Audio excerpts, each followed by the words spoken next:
En el sótano del Museo Británico existe una sala Nirsital a la que los visitantes nunca llegan. No aparece en los mapas del museo. No está señalizada. Es una sala de archivos donde se almacenan decenas de miles de objetos que el público jamás verá. Fragmentos de cerámica, sellos de piedra, trozos de hueso tallado. Y entre todo ese silencio acumulado de siglos, hay una tablilla de arcilla del tamaño de un plato de postre que lleva el número de catálogo K8538. La tablilla tiene forma circular. Eso ya la hace rara. El 99% de las tablillas cuneiformes son rectangulares. Esta no. Esta tiene grabados en espiral que se organizan como los segmentos de una naranja.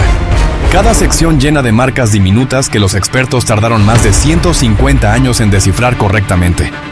Y cuando finalmente lo hicieron, lo que encontraron cambió por completo lo que creíamos saber sobre una noche específica ocurrida hace más de 5.000 años. Porque K8538 no es un inventario de granos, no es un contrato de matrimonio, no es una lista de impuestos. Es el diario de campo de un astrónomo sumerio que estaba mirando el cielo la madrugada del 29 de junio del año 3123 antes de nuestra era, y que vio algo cruzar la oscuridad que nunca antes había visto. Algo tan grande que podía ver su forma a simple vista. Lo que siguió a ese avistamiento dejó una cicatriz geológica en Europa que todavía existe hoy. Generó una lluvia de fuego que algunos investigadores vinculan con algunos de los mitos más famosos de la historia humana, y estuvo a punto de borrarnos del mapa. Y la única razón por la que lo sabemos es porque un escriba anónimo en Mesopotamia hizo su trabajo esa noche con una precisión que no volveríamos a comprender hasta que llegaron los ordenadores. Esto es lo que ocurrió.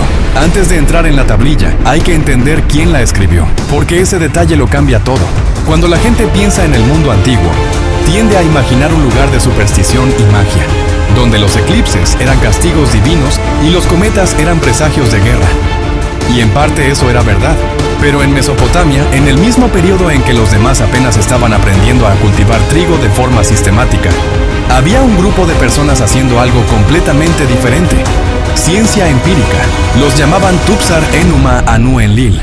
En acadio, eso significa aproximadamente escribas del manual cuando Anu y Enlil, que era el título del tratado astronómico más importante de la región. Pero en la práctica eran astrónomos profesionales, hombres entrenados durante años para reconocer cada estrella visible desde Mesopotamia, para calcular posiciones planetarias usando tablas matemáticas y para predecir eclipses con meses de anticipación. No lo hacían por curiosidad intelectual, aunque eso también formaba parte de ello. Lo hacían porque en Mesopotamia la astronomía era supervivencia. El calendario dependía de la luna.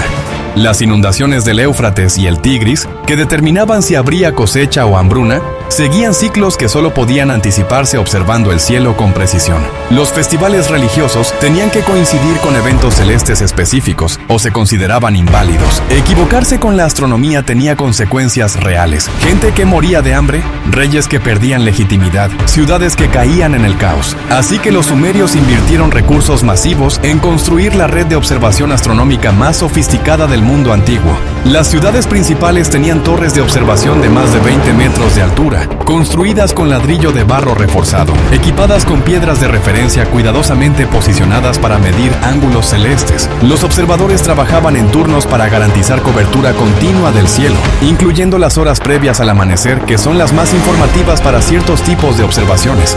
Y sus resultados eran extraordinariamente precisos. Los sumerios calcularon la duración media entre dos fases lunares consecutivas como 29,530641 días. El valor actual que usamos con nuestros instrumentos modernos es 29,530589 días. Esa diferencia es de apenas 5 milésimas de segundo por día. 5.000 años atrás, sin telescopios, sin relojes atómicos, sin computadoras.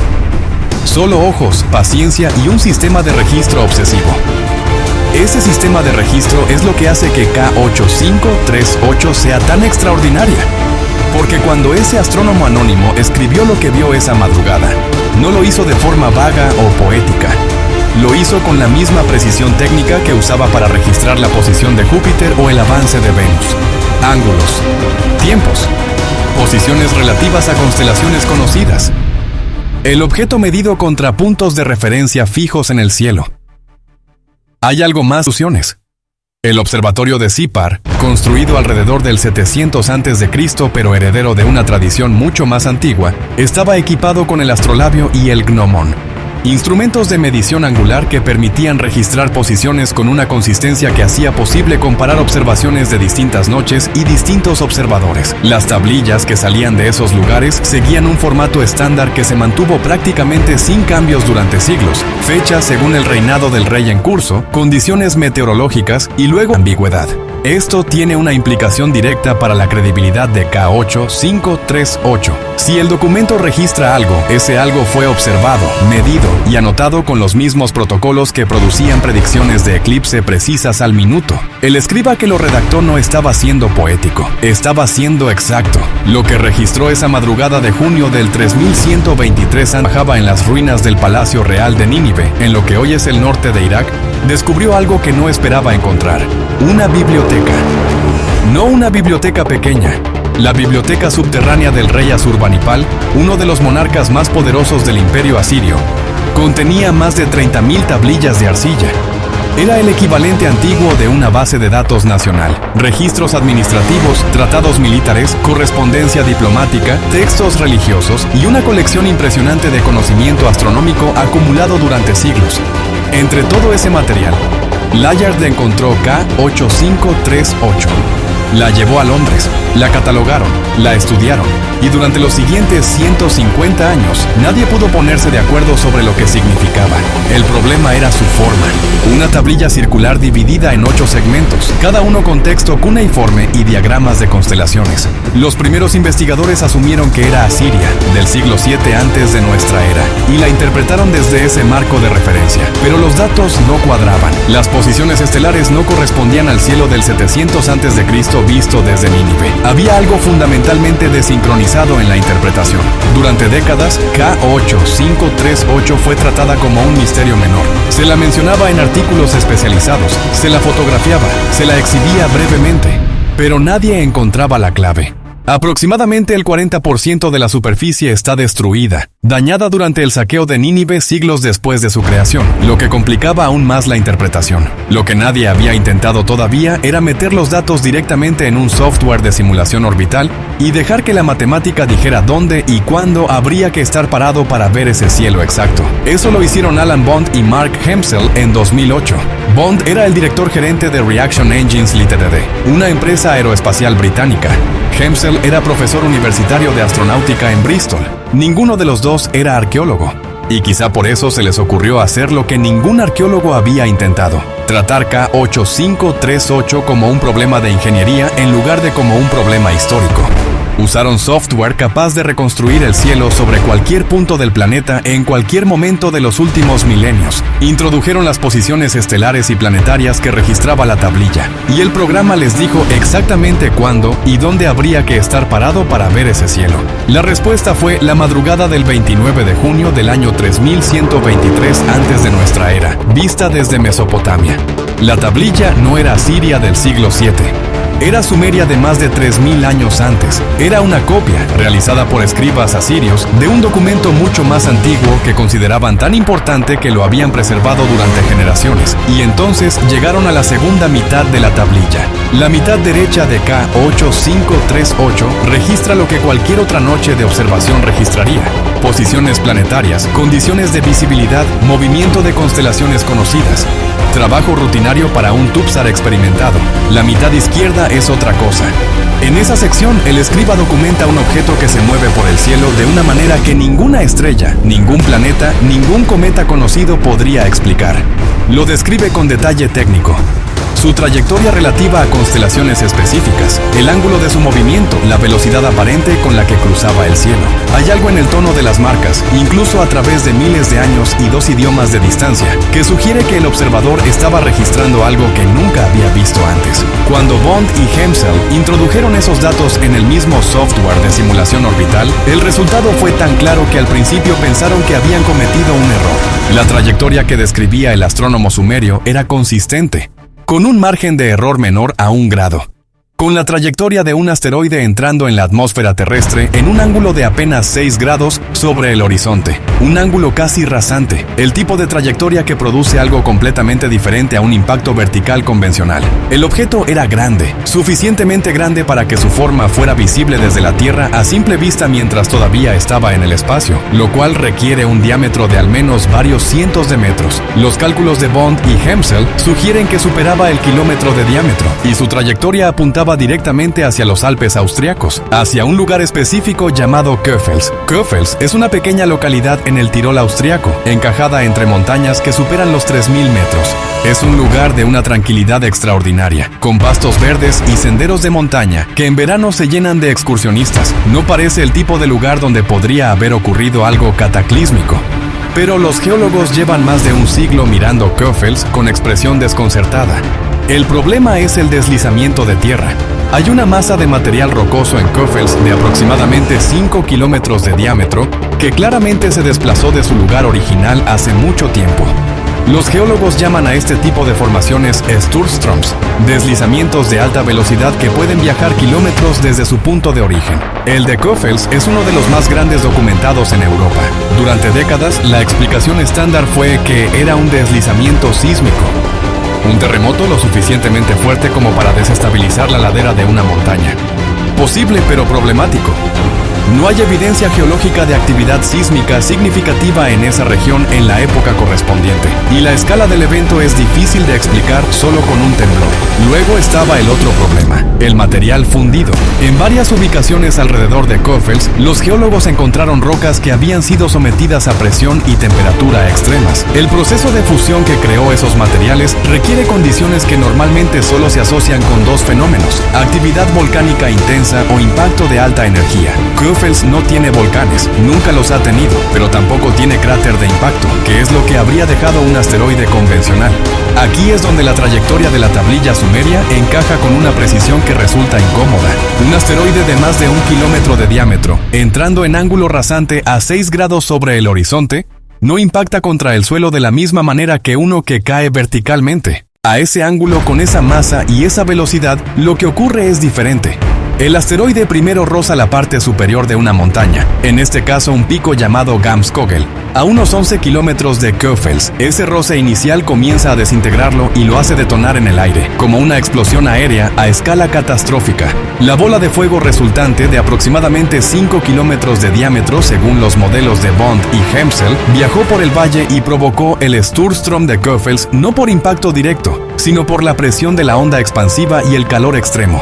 El material fundido se explica por las temperaturas de la explosión aérea. La ausencia de cráter se explica porque el asteroide nunca llegó a impactar el suelo intacto. Ya había explotado. Todo encaja. La geología de Köfels, que durante décadas fue un misterio sin respuesta satisfactoria, queda explicada de forma coherente por la trayectoria que un astrónomo sumerio anotó en una tablilla de arcilla la madrugada en que lo vio cruzar el cielo. Pero el evento no terminó en Austria. Una explosión aérea de esa magnitud no es un evento local. La física de lo que ocurre a continuación es tan brutal como elegante. Cuando un cuerpo de esa masa detona en la atmósfera a esa velocidad, la energía liberada no desaparece. Se convierte en una nube de material incandescente, gases a temperaturas extremas y vapor de roca que se expande en todas direcciones. Pero la dirección predominante es la que seguía el objeto antes de detonar. La inercia no se cancela con la explosión.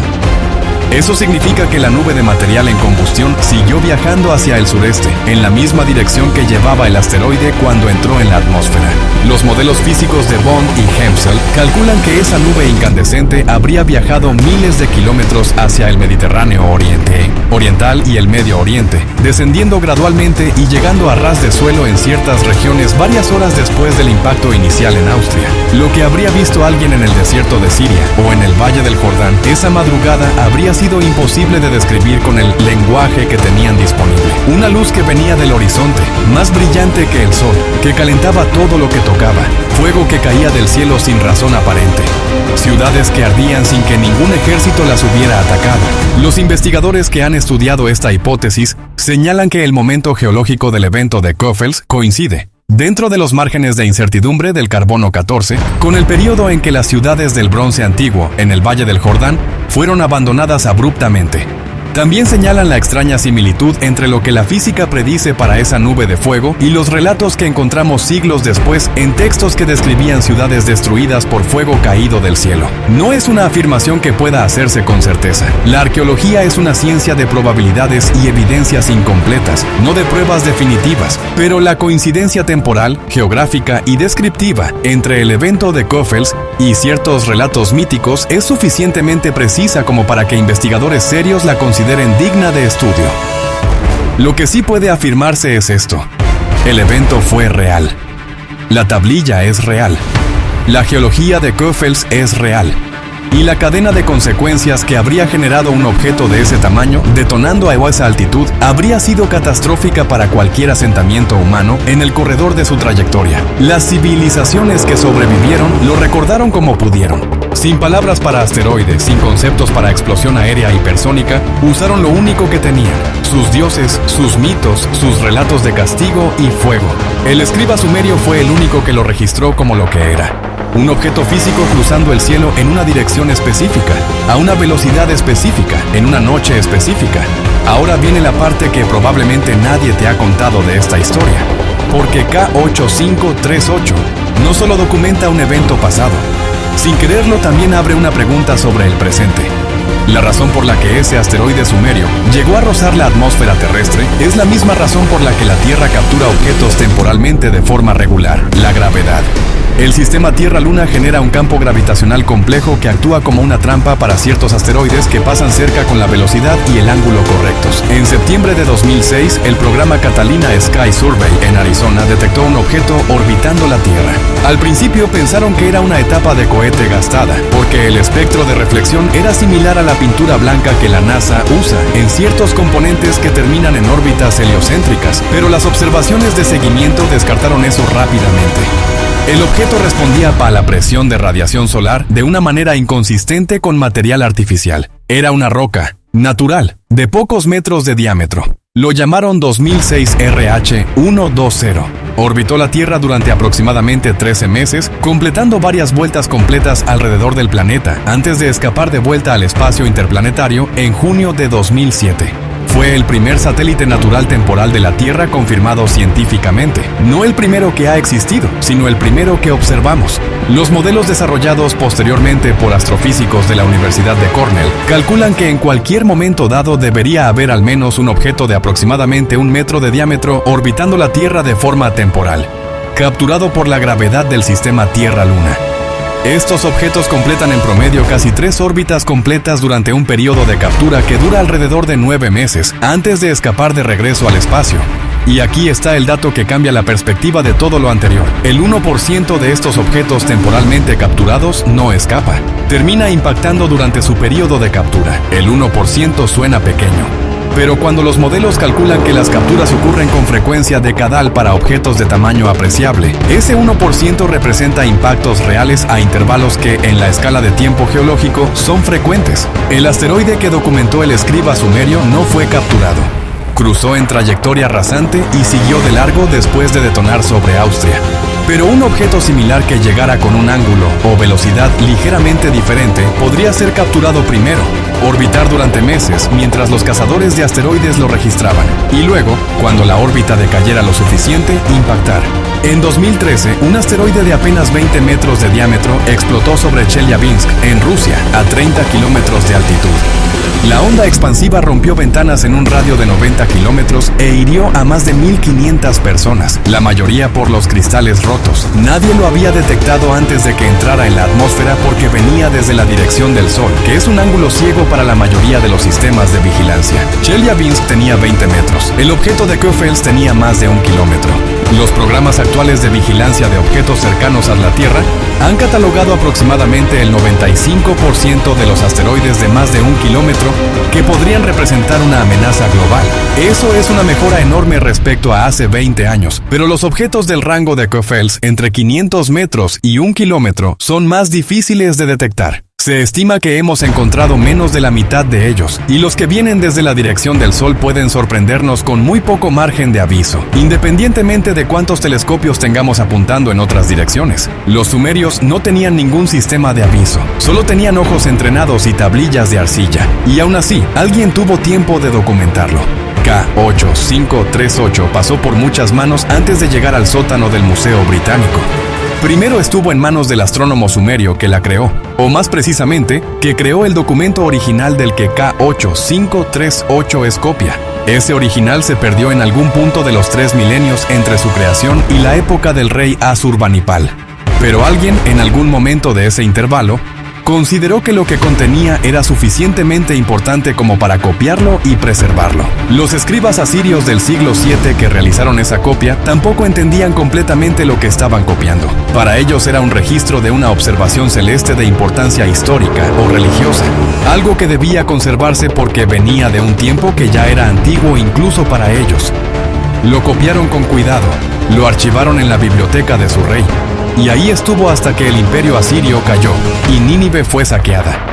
El saqueo de Nínive fue el que dañó el 40% de la tablilla. Alguien en medio del caos del saqueo la pisó, la golpeó o simplemente la dejó caer. Una parte de lo que el astrónomo sumerio registró esa madrugada se perdió para siempre en ese momento. Layard la encontró entre los escombros, la llevó a Londres y durante 150 años más permaneció en el limbo académico, estudiada, fotografiada, discutida, pero sin revelar completamente su secreto. Hasta 2008, cuando dos ingenieros con software de simulación orbital tuvieron la misma idea que los arqueólogos no habían tenido: tratarla como un problema de física, no de filología. El resultado está publicado en un libro llamado A Sumerian Observation of the Kofels Impact Event, editado por Bond y Hempsel. Las conclusiones han sido debatidas, cuestionadas, refinadas y complementadas por investigaciones posteriores. Así funciona la ciencia. Ninguna conclusión es final, pero algunas son suficientemente sólidas como para tomarse en serio. La correspondencia entre la trayectoria registrada en K8538 y el evento geológico de Kofels es una de ellas. Lo que resulta difícil de ignorar es la imagen completa. Un ser humano, hace más de 5000 años, hizo su trabajo. Observó el cielo esa madrugada como lo hacía todas las madrugadas. Vio algo que nunca antes había visto y que probablemente jamás volvería a ver. Y en lugar de correr, en lugar de rezar, en lugar de gritar, hizo lo que su entrenamiento le había enseñado a hacer. Tomó nota, registró el ángulo, registró la trayectoria, registró las constelaciones de referencia, marcó cada dato con la misma precisión que habría usado para anotar la posición de Saturno en una noche ordinaria. No sabía que estaba documentando uno de los impactos más destructivos de los últimos 10.000 años de historia humana. Solo sabía que su trabajo era anotar lo que el cielo le mostraba, sin interpretación, sin adorno, sin exageración. Y gracias a eso, 5000 años después, sabemos exactamente lo que cruzó el cielo esa noche. El universo lleva 4500 millones de años lanzando objetos en todas las direcciones. La mayoría no llegan a ningún lado interesante. Algunos rozan planetas en ángulo rasante y siguen de largo. Otros se fragmentan al entrar en la atmósfera, unos pocos impactan, y en raras ocasiones uno de ellos pasa justo en el momento y el lugar donde hay alguien mirando, con el entrenamiento suficiente para registrar lo que ve. Esa es la historia de K8538, la tablilla de un escriba que miraba el cielo cuando el cielo decidió hacer algo que merecía ser registrado. Hay decenas de miles de tablillas cuneiformes en los archivos de museos de todo el mundo, que aún no han sido completamente traducidas o interpretadas. No todas contienen datos astronómicos. La mayoría son, en efecto, inventarios de granos y contratos de matrimonio. Pero algunas no. Y entre esas, nadie sabe todavía cuántas registran eventos que la geología confirma, esperando el momento en que alguien decida tratarlas como un problema de física en lugar de uno de historia. Hay algo que los investigadores de Bond y Hempsel mencionan al final de su trabajo, casi como una nota al margen, que merece más atención de la que suele recibir. Cuando el software reconstruyó el cielo de esa madrugada y confirmó la trayectoria del objeto, también calculó algo más, la hora exacta en que el astrónomo sumerio habría comenzado a ver el objeto moverse a través del campo de estrellas que estaba observando. Esa hora es aproximadamente las 2 de la madrugada, hora local de Mesopotamia. Lo que eso significa es esto: el astrónomo ya estaba despierto, ya estaba trabajando. No fue despertado por el objeto, no fue a buscar una explicación a algo que había visto de casualidad. Estaba haciendo su trabajo ordinario de registro nocturno cuando, en el transcurso de esa misma madrugada, algo que no había visto antes cruzó su campo de visión. Y lo que hizo, en ese momento de segura sorpresa, fue exactamente lo mismo que habría hecho si hubiera visto a Venus en una posición ligeramente diferente a la esperada: anotar los datos. Hay una disciplina en ese acto que resulta casi conmovedora a través de 5000 años de distancia. El cielo que ese ser humano miraba tenía exactamente las mismas estrellas que el nuestro, en prácticamente las mismas posiciones. La oscuridad que rodeaba sus torres de observación era la misma oscuridad que rodea la Tierra esta noche. Y la roca que cruzó ese cielo no le pidió permiso a nadie. No esperó a que los astrónomos estuvieran listos, no anunció su llegada, simplemente apareció, como podrían aparecer otros. La próxima vez que veas la luna en el cielo, recuerda que no siempre ha estado sola ahí arriba, y que hay alguien en algún lugar mirando el cielo esta misma noche sin saber todavía lo que está viendo.